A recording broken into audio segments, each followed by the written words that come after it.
Hey guys, this is Redden from Tempest with a guide for the 16-man world boss encounter, Nightmare Pilgrim. Pilgrim is located on the planet Voss, and you need exactly 16 players for this encounter. You'll also need an item named a Gormak Crystal Alpha Wave Inhibitor to complete the fight.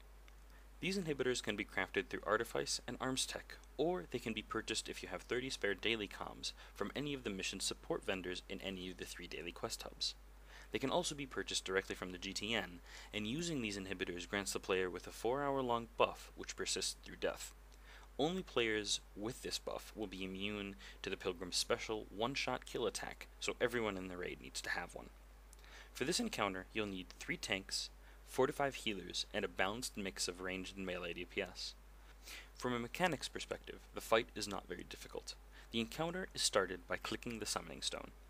This will trigger a spell which causes 2 red clouds to form close by. 2 bosses manifest, 1 from each red cloud.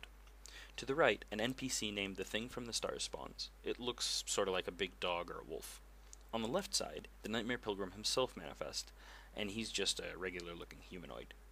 The entire fight really revolves around 3 basic things that all raiders should be aware of. Firstly, stay out of the crap that's on the ground. There will be different color circles that spawn under the feet of random players, each of which has a different effect. They're all quite easily avoided, and thus should be avoided. The second mechanic to note is that the interrupts are quite important on this fight. Pilgrim himself will not require any interrupting at all, so all of your interrupting should go to the Thing from the Stars. He casts 3 spells of note, 2 of which are uninterruptible, that you shouldn't worry about at all. These 2 spells are Earth Spike, which is just a raid-wide damage AoE that can't be avoided at all and is easily healed through, and the second spell is Enraged Gore. Although this spell is uninterruptible, it causes a stacking damage taken buff on the current tank. It's a smart idea to do a tank swap at 2 stacks of this debuff. The only spell which you should be interrupting is named Gore, and please note that the difference between Frenzied Gore and regular Gore is that Frenzied Gore, the Frenzied version, adds the damage taken buff to the tank, while the regular Gore is just a damage spike to the tank. This means you can basically survive a few of these going through, but it's generally a good idea to set up an interrupt rotation that consists of multiple overlaps. We allocate these interrupts by group for this encounter.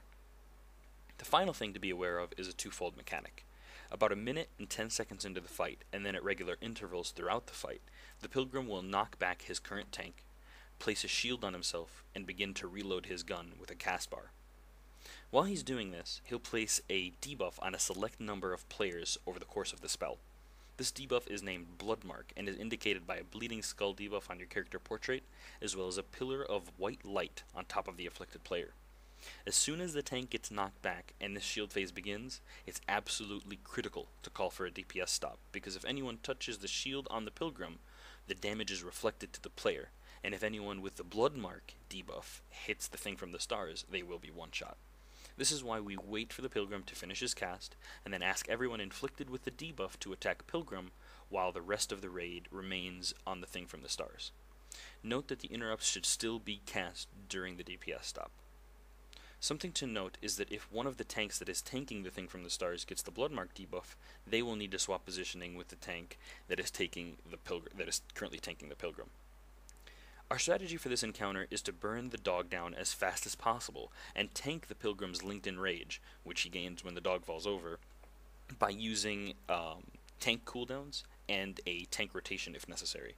However, please note that this is not the only way to kill this boss. An alternative method would be to burn down the Pilgrim to a point that's just above 10% health, kill the dog, then go back to the Pilgrim and finish him off. That's really it for the mechanics of the encounter. We hope this guide was useful to you, and we ask that you follow us on YouTube and visit our website for more helpful videos. Please enjoy the rest of this encounter, and thanks for watching.